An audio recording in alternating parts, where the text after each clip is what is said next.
Good afternoon বন্ধুরা। দেখো, প্রত্যেক দিনের মতো আমি আজও বৃহস্পতিবারের পুজো করে নিয়েছি। পুজো করতে সত্যি একটা মনে আলাদা শান্তি, আলাদা তৃপ্তি অনুভব করা যায়।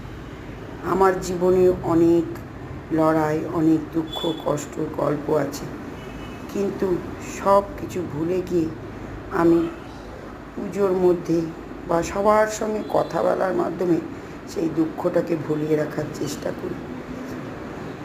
আমার জীবনের প্রথম দিন থেকে শেষ পর্যন্ত মনে হয় লড়াই করে যেতে হবে। দেখি কত দূর লড়াই তো জীবন। আমি লড়াইকে হাসি মুখে মেনে নিয়েছি। আমার কষ্ট হয় না লড়াইকে।